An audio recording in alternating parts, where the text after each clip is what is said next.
There, everyone. David Little here from the Institute of Aquaculture at University of Stirling. A few weeks ago, I gave a lunchtime seminar to staff and students on this topic, China, and the changing face of a tilapia superpower. Why is it that China produces so much of the globally traded tilapia? It's outside its natural geographic range. It's pretty outside its optimal range for rearing this what is a tropical animal. So what's going on there? And first of all, I set the context and why it matters to the Chinese and indeed the rest of the world before then diving in a little bit more into what differentiates current Chinese tilapia production. I was lucky I was there a few months ago and could really contrast it with a period of 10 to 15 years ago where we had a project that China was a big part of. Then thinking about how, if you go back 20 years, China was perceived as being a supplier. It produced and exported, or it reprocessed it and exported to the rest of the world. And of course, now with its growth rate and its increase in purchasing power, it's become a major, major consumer. It's always been a big consumer, but it's become a really important, if you like, potential competitor to consume, to buy and consume the global catch. And some reflections on perhaps where that puts China in terms of its position, in terms of, is it a competitor, is it a collaborator? And just to note that, the world's aquaculture production climbs upwards. It's often broken down by FAO into these different categories of inland and marine and coastal, etc., and then sometimes into things like category group. Is it a crustacean? Is it diadromus? An Atlantic salmon, for example. Is it really fresh water? Is it a mollusk? And you see they're all growing. Some are growing faster than others. And without doubt, finfish, inland aquaculture is a really important category, no matter which you look at. And this is, if we look at it in terms of comparing them, say aquaculture against a wild caught production, for sure globally marine fish are still dominated by the wild catch, whereas freshwater fish is now dominated by the farming catch. And I think farming output, and I think that's a really important distinction, particularly when we see generally fishery management being under pressures of all the pressures of a open access resource, in a way that freshwater farming is typically conducted in private space. It's conducted by individuals or companies, and it's shown itself able to grow incredibly fast, as we can see here since the 1980s, the mid 1980s. Aquaculture, freshwater aquaculture, has grown incredibly fast and made up a lot of that stagnation that we see in these other categories. We see that as being an important part of continuing to fill the plate with nutritious and affordable seafood for people. It becomes more stark when we look at it in terms of edible weight, in actual fact, because the freshwater component remains really, really important, whereas mariculture that's dominated by seaweeds and mollusks it becomes a much smaller part of it. Seaweed full of water, mollusks full of shell, not edible. These are constraining factors when we actually consider what's contributing to diets, as opposed to just what is produced and or landed.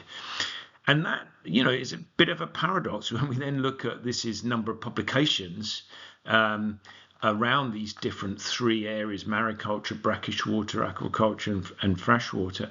That the majority, and that's been the case since the millennia, when publications really started kicking in aquaculture. It's when it was that period when it became a much more central part of what people published in. We see that so much is in mariculture, and you ask yourself, well, why is that? Is it because we don't know enough about mariculture? Is it because we know everything we need to know about freshwater aquaculture? I don't think so. It does show a bit of an imbalance, I think, perhaps explained by the fact that most of the those people publishing live and work in North America, in the Americas, and in Europe. And that's what they eat. They eat marine fish, much more than freshwater species, and that tends to be what they publish. But that doesn't reflect its real world current importance or potentially future importance. And we said as much in this article a few years ago, to rebalance the discussions going on about the sea will be filled with cages of marine fish, which we took to task. We think that's unlikely. When we look at the top 10 species, they're pretty much becoming dominated by aquaculture species now. But when we look into this data in more detail, it's really only tilapia and white-leg shrimp which are internationally traded species. Most of the others, in terms of farmed output, are local importance to China or the subcontinent, to the Asian to Indian subcontinent. The big fish in terms of fisheries are pollock and civetta, which are eaten directly as human food and mainly a source of fish meal, fish oil, respectively. So some really important, I think, wake-up calls. If one, people think that aquaculture remains a minority pursuit, and secondly, those who think that aquaculture is all about mariculture, it's certainly not. And that, as I said, I think is explained by the regional importance that, of course, China and broader Asia Pacific completely dominates aquaculture. And if you are in the Americas or Europe, it's a much smaller thing. There, our supply chain is still much more dominated by capture fisheries from marine waters. And China, in fact, totally dominates the world, but this is where we see aquaculture in inland waters growing super fast in those different periods there on that y-axis, and really becoming a dominant force. Whereas in Europe, it's really not. It's hardly shifted, and aquaculture in general has grown much more modestly. If we need more evidence of where the action is, as it were, and why we, even though we live and work in Europe, should be interested. If we're interested in aquaculture, we should be interested in what's happening in the rest of the world, particularly in these fast growth areas of Asia. And you see just how this is now value, how much value is in these fast growing Asian economies in terms of aquaculture, and where we see Chile and Norway in terms of them being the sort of farm salmon superpowers. They're a little way down the ranking really there. And China is this special case because it's got this huge hunger for seafood, and it's sort of a map of their distant water fishing fleet, which has a relatively recent history, but absolutely scaled up to now be exploiting aquatic stocks literally globally, and where they're most active in the areas where there's most fish, and this process, this official policy of going out, whereby boats based off the east coastal provinces really do go out and bring the food home, and this generally means traveling large distances. You can see the concentration of mainly Chinese boats outside Ecuador's EEZ around the Galapagos Islands, which is essentially a massive marine conservation zone. You wouldn't want to be a fish getting in or out of that EEZ, would you? My goodness. But this reflects the fact that China has got a shortage of resources to produce more than it's done at home. And although freshwater inland aquaculture totally dominates, it does it in a context of relative freshwater scarcity. I mean, water's most scarce in the northern latitudes of China, and most productive aquaculture is probably further south. But even so, this is a country under a lot of resource pressure to do more with less. And this is something that really focuses policymakers' minds in China, where there's been a lot of quite strictly enforced policy around conserving and bringing back to life natural inland resources such as the Yangtze River Basin that had a tremendous decline in its biodiversity. They're trying to bring that back, but it also reflects in how they are allowing aquaculture to coexist in freshwater resources. So, this picture from 2014, contrasting with a few years later when this sort of encroachment of an inland water body into shallow farming ponds, has been changed into essentially an aesthetic water park. This is not in one of the flash coastal better off provinces. This is in Jingzhou in Hubei, one of the big freshwater carp producing provinces of China. And it just goes to show that they've made really strong policy and implementation of that policy to protect water and water quality, particularly in inland areas that has such a high value for multi-purpose reasons. And it's really meant a complete decline in inland cage and enclosure area in China. So they've really reined in. They've reversed what was an onwards and upwards sort of production thing in respect of their environmental protection. And it comes at a time, of course, when it parallels China's rise across the board in many sectors in terms of national importance, in terms of their economy. And aquatic food's a tiny, tiny part of their economy. And it's led to this thirst for import as well as home production, and really starting to change what Chinese people eat and what they want to eat in the future. Of course, this is perhaps most obvious in the massive demand for farmed Atlantic salmon imported head-on gutted from the major salmon producing countries.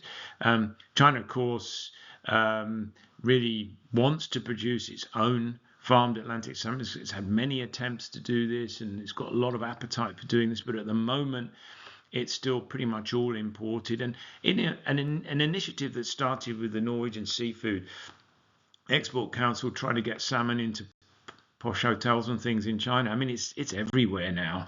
It's not just the better off coastal provinces. You'll find salmon being filleted in wet markets just alongside the huge variety of seafood that they find in their marketplaces and food service institutions, whether it's farm salmon alongside local oysters, for example, in this case. Wherever you go, there's a massive import of this, what we might call prestige seafood, with lobsters from Canada or soft shell, crabs from South Asia, Southeast Asia. And this is mirrored inland in the inland empire again in Hubei. This piece of work done by Richard Newton and colleagues, looking at how just in a few years the interest in consumers to move to what we might call higher impact farmed seafood, towards things like crawfish and crucian carp, animals that are often fed and fed quite impactful diets, as opposed to the filter feeding carps, for example. And I think this heralds the issue of, well, where is the Chinese diet going? What do Chinese consumers want to eat in the future? And of course, subject to government policy, their dietary guidelines are to trying to reduce red meat consumption, which is still a bit lower than many other countries in the world, and trying to get people to eat more seafood for its planetary and its public health properties. That have been well heralded, and this, has it caused a shift yet? I mean, there's no doubt about it. China's more and more urbanized. It's got more and more consumer power in terms of what it eats, and many of the same trends are sort of going on amongst consumption in diets generally, as are in the West. And not really major differences there. Now, this is not a great survey, but it's one that may have some credibility in terms of at least the direction of travel. I mean, one thing that this figure sort of shows is just how important healthiness and product safety is to the Chinese, and I think that's obvious. Anyone who goes there, just how the this is one of the reasons why imported seafood with good provenance gets good prices in China, is because Chinese people want to buy clean, healthy food, and you see it at almost every level in society there now, how they're moving towards healthier diets. I think at a rate much faster than I see here in the UK.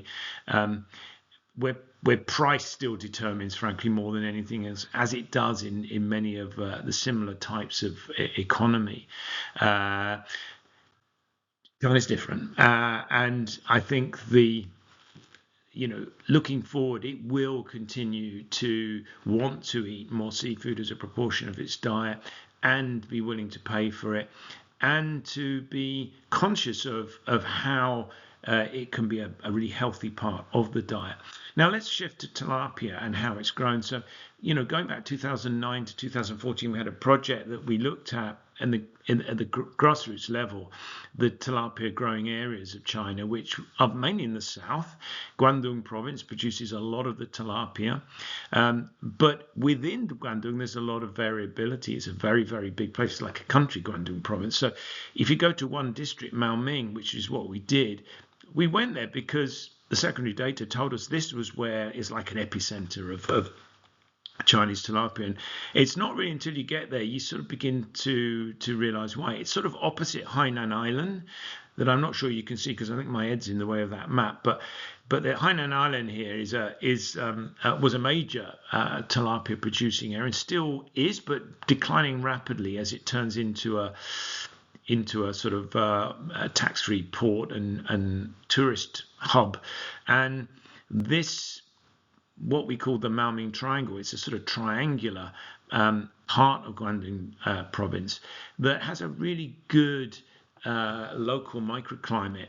It tends to not get quite so cold, and it's where a lot of the tilapia comes from. Now, that 400,000, that's an estimate. The official figures are a good deal less than that, but we were told by several people how that was very much a big underestimate. So it's probably somewhere between 300,000 to 400,000 metric tons, which is more than most countries. It's probably a third of China's total, and there's a lot of people employed in this ecosystem around supplying, producing, and processing tilapias in this particular district. There's a lot of farms. Most of them remain quite small. It's only the bigger ones, which are what's called CIQ registered. Now that gives those producers the potential to export the product. So there's and that's probably 70% of production here. So the sector's undergoing some level of consolidation and becoming a real processing and export hub. And ever diversified. So even 5 years ago, there was probably around 20 countries to which it exported, and now it's probably around 70. And this is in a district where there's significant political support locally to both production and market-facing innovation. I mean, this is just a hoarding at an intersection in the middle of Maoming district where they've got this massive video display going on, extolling the virtues of this fish that's become, synonymous with the district. And really interesting. It is consumed. I mean, certainly when we looked at it in detail, probably half of the tilapia was at that point being consumed locally. I don't think that's the proportion. It's probably not changed hugely, but there are obviously is interest in further innovation. I think the key point about tilapias in this part of China is that they have traditional roots, as you've just seen in this little piece of footage. Fish being manually moved from pond to pond, but that it smacks of the incredible knowledge about freshwater farming in this part of China that, of course, traditionally was carps. There's still a lot of carps there, but tilapia is just fitted into that into that niche, as it were, because the same system is being used. And it's ponds, yes, but it's ponds that have become really developed away from, in this picture of my colleague Wenbo Zhang on the right, of a more traditional earthen pond. It's got aeration, it's fed formulated feed, and probably now produces well over 50 tons a hectare. Now going back 15 years, it was probably nearer 20. So even in conventional pond management, the Chinese have really upped the game, as it were, and managed to intensify. But on the left, what you've got is what I call a more super intensified pond system, more likely to have some degree of lining, always got all sorts of aeration and feed presentation going on. I think there were three quite different types of ways of getting more oxygen into the pond and making sure water quality was high in this particular pond, and all really locked into sort of digital economy, smart apps where workers could turn aerators on from their phone, lots of measurements going on, and all powered by really consistent grid electricity. Now, the first picture here sort of showed a standby generator. It looked pristine because it's so rarely used, is what I was told.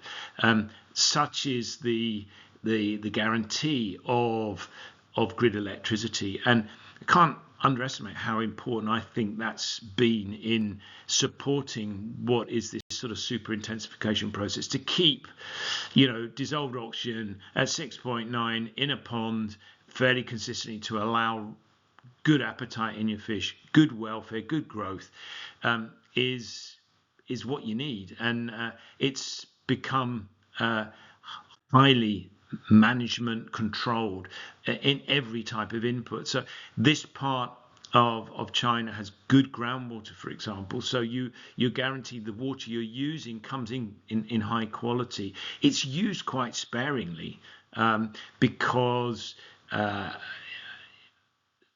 the cost of all of these resources, the costs of land, the costs of water, and it's used in a smart way. Tilapias are robust, resilient species, but they get disease, and this is a major issue, particularly in systems where there's poor control of biosecurity, for example. In ponds, that's easier, particularly in intensive ponds, and particularly if you're using groundwater. And they're using a whole range of on-farm produced probiotics to improve the health of these animals, and a whole range of quality feeds. I mean, the feed in ecosystems amazing there. It's very, very competitive. Of course, a lot of the feed ingredients are imported, but if you're not getting a feed that does the job, you're out of business, basically. And juveniles, 15 years ago, there were several large hatcheries in Maoming. They all disappeared, and Hainan became the main producer. At the moment, there's very little hatching of tilapias in Maoming. We expect that to change because Hainan hatcheries are relocating back to Maoming because of the changing government policy.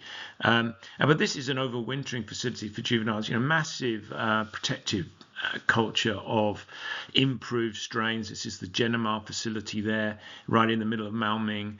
They have a very seasonal production period. It's not optimal for raising tilapias, and yet they do it at a production cost that is really, really competitive. Their exports of frozen whole tilapia are generally going to markets that like eating whole fish. So a lot of them are going increasingly back to sub-Saharan Africa, and Cote d'Ivoire stands out in terms of being the leader in terms of imports. A lot of transshipment going on in sub-Saharan Africa.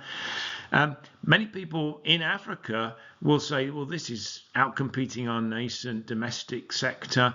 That's one way of looking at it. Another way of looking at it is it's producing affordable, cheap, consistent fish for poorer consumers in those countries, and to boot, giving local producers some competition to get their production costs down.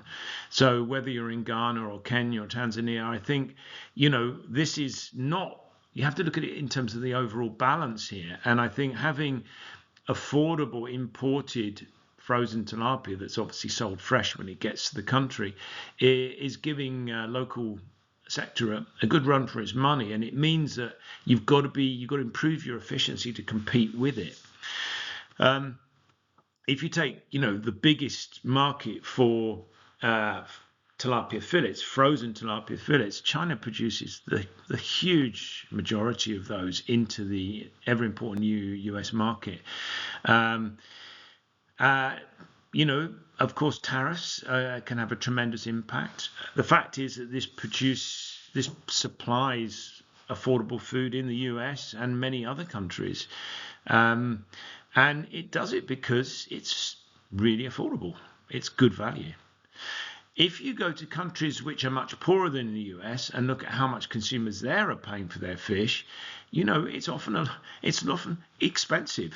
Um, in countries that like eating tilapias, if it's produced locally, largely linked into the cost of feed, but it's not just that.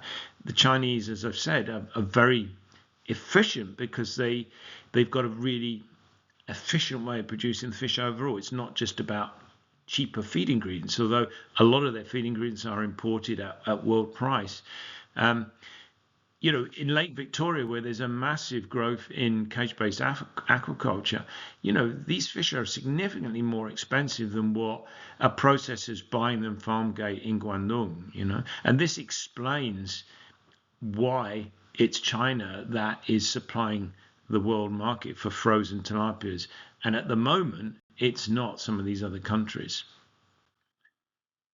But will that change as China's hunger for seafood grows? What's going to happen as they're retaining a higher proportion of the world catch? Whereas there was a lot of imports into China and reprocessing and then re-export of fillets, for example, there's more retention in China now. The Chinese see aquatic food as being vital for their food security and their their nutritional security, as I've said. And as a big producer, and an increasingly rich consumer, they have a lot of power in that marketplace.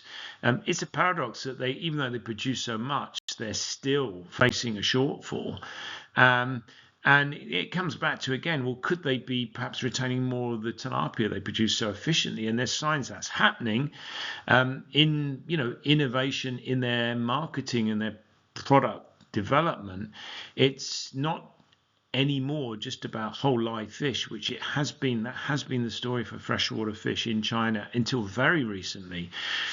But with increased urbanization, a requirement for more convenient food, these sort of products that are destined for Chinese markets are really taking hold, and they do have fantastic processing facilities and competitive processing facilities. It's not just one or two, they have many.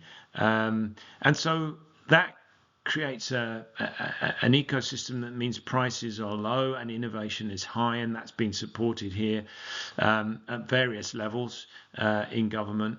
But yes, the Chinese will eat more of their own tilapia, and it will be in higher value forms. They're producing tilapias in ways now that they, using feed and production technology models that gives a sort of a better quality product in terms of texture, for example, and they're not averse to convenience food in the way that's become the norm in many other parts of the world. They've come to that party slightly slower, but they're getting there. And I think they're looking at it much more with the eye to retaining the nutritional quality than what we've often seen in other places. And that's, of course, they're doing that in a market, a global market, where tilapia fillets are exported all around the world. I mean, Germany is a relatively small consumer, but you see it alongside the other, if you like, commodity white fish that you see in every freezer and every supermarket. So you can see how it gets a slight premium there over, and this is Chinese tilapia. This is not tilapias grown in cages in pristine tropical lakes, for example. This is pond-raised tilapia. It gets a healthy premium over Alaskan pollock and pangasius, which are the other two, if you like, commodity whitefish that makes for an affordable meal for so many people around the world. Now, there's no doubt about it, there's weaknesses, and of course the tariffs are clearly evidently a weakness for China, still very dependent for its tilapia system on an American consumer appetite for this fish. But the recent round of tariffs aren't new. They've coped with this before in earlier governments going back a few years now. 50% tariff would be really damaging if it was in place for a long period of time. And it's definitely made the Chinese look at further diversification of export markets and their domestic market. I think there are other issues. There's a lingering suspicion of Chinese food in general, but Chinese tilapia specifically.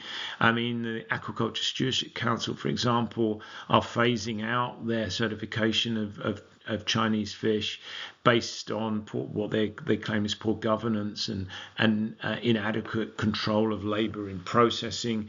And Seafood Watch in the US is also continues to classify it as a red buy. In other words, don't buy it because of again the perceived impact of Chinese tilapia aquaculture in terms of escapes and disease, etc.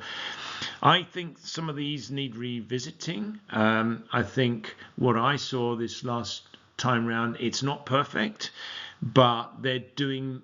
Many of the moves I see in that sector are towards what we might call sustainable intensification, and the Chinese are well aware. They're self-regulating on an environmental basis in a way that was simply not the case 15 years ago, and putting institutions and interventions in place that really show they're doing something in that area. So it's not business as usual for China. China is definitely looking very critically at itself and how it's producing this key commodity.